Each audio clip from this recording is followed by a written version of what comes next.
ಅದನ್ನು ಹುಡುಕೋರು ಮಾಡೋರು ಯಾರು? ಯಾಕಂದ್ರೆ ಅಧಿಕಾರದಲ್ಲಿ ಅಂತ BJP ಮುಂದುವರೆದ, ವಿರೋಧ ಪಕ್ಷ ಸಿಕ್ಕಿದ್ರೆ ಮಾಡಬಹುದಿತ್ತು ಏನೋ ಒಂದು ದೂರದ ಆಸೆ.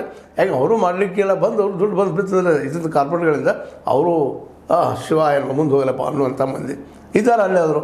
ಅದಕ್ಕಾಗಿ ಇವತ್ತು ಗುಂಡೂರಾಯರಂತಹ ಒಬ್ಬ ಜವಾಬ್ದಾರಿಯುತ ಯುವಕರು, ಅದು ಮಿನಿಸ್ಟರ್ ಇವತ್ತು ಹೇಳ್ತಾ ಇದ್ದಾರೆ ಇದರ ಮುಂದೆ ವಿಧಾನಸೌಧದಲ್ಲಿ, ಅದು ಗಟ್ಟಿ ಧ್ವನಿಯಲ್ಲಿ ಹೇಳ್ತಾ ಇದ್ದಾರೆ, ಇವು ನಮಗೊಂದು ಬೇರೆ ಔಷಧ ಅವ್ರಿಗೊಂದು ಬೇರೆ ಔಷಧ ಮಾಡ್ತಾರೆ ಅಂತೇಳಿ.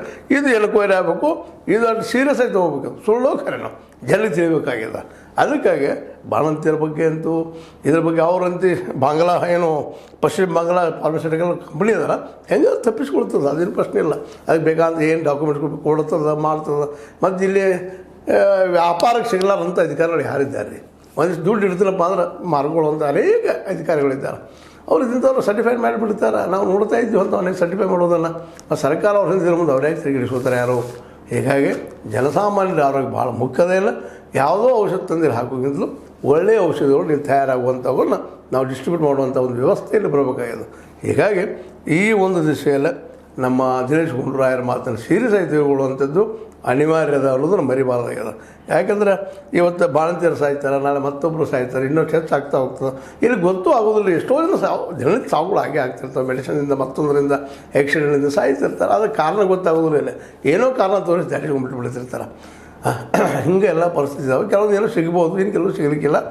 ಅದರಲ್ಲೂ ಈ ಒಂದು ಔಷಧಿ ಫೀಲ್ಡ್ದಲ್ಲ, ಡಾಕ್ಟರ್ ಫೀಲ್ಡ್ದಲ್ಲ, ಅವ್ರನ್ನ ಹಿಡಿದು ಭಾಳ ಬುದ್ಧಿವಂತರು, ಅವ್ರನ್ನ ಹಿಡಿದ ಶಿಕ್ಷೆ ಕೊಡಿಸುವಂಥ ಶಕ್ತಿ ನಮ್ಮ ನ್ಯಾಯಾಂಗಕ್ಕಾದರೂ ಅದರ ಅಂತ ಒಂದು ಸಮಸ್ಯೆ ಬರ್ತದೆ.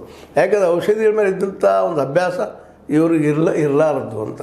ಅದು ನಮ್ಗೆ ಏನಾಗಿಬಿಟ್ಟಿತ್ತು ಅಂದ್ರೆ, ಮೊದಲು ಏನೋ ಅಂತಿಲ್ಲ ನಮ್ಗೆ, ಕೋಡ್ ಲಿಪಿಯಲ್ಲಿ ಬರೆದಂತು ಅಂತ. ಕೋಡ್ ಲಿಪಿ ನಮ್ಗೆ ಗೊತ್ತಾಗಿಲ್ಲ, ಯಾರು ಕೋಡ್ ಬರಲು ಅವರನ್ನೇ ಕೋಡ್ಗಳನ್ನ ಒಡೆದು ಓದ್ಬೋದು. ಅದು ಅವ್ರು ಸಂಬಂಧಿಸಿದವರು. ಅವ್ರು ಸತ್ಯ ನಮ್ಗೆ ಹೊಳ್ಳಿ ಹೇಳ್ತಾರೆ ಅಂತ ಗ್ಯಾರಂಟಿ ಏನದ.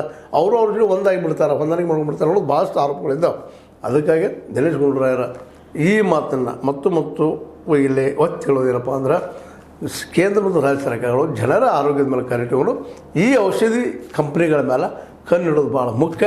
ಮತ್ತು ನಮಗೊಂದು ಇಂಡಿಯನ್ಸ್ಗೊಂದು ಬೇರೆ ಮತ್ತು ಅವ್ರಿಗೊಂದು ಬೇರೆ ಯಾಕಪ್ಪ ವಿದೇಶಕ್ಕೆ ಕಳಿಸೋದಕ್ಕೆ ಅದು ಪ್ರಶ್ನೆ ಮಾಡಬೇಕು, ಆ ದೇಶ ಚರ್ಚೆ ಆಗಬೇಕು, ಇವರ ಸಂಸತ್ತಿನಲ್ಲೂ ಚರ್ಚೆ ಆಗಬೇಕಂತ ಈ ಸಂದರ್ಭದಲ್ಲಿ ಹೇಳ್ತಾ, ಇದು ಭಾಳ ಸೀರಿಯಸ್ ಆದ ವಿಷಯ, ಗಂಭೀರವಾದ ವಿಷಯ.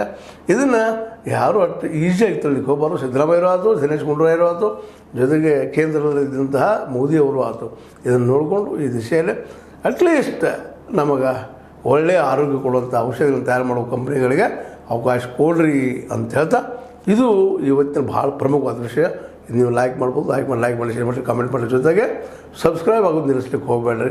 ಯಾಕಪ್ಪ ಅಂತಂದ್ರೆ H16 ನ್ಯೂಸ್ ಅರ್ಥಾತ್ ಹೇ ಸೀತಾರಾಮ್ ಇದು ಸತ್ಯದ ಕೈಗಳಲ್ಲಿ ವಂದನೆಗಳು.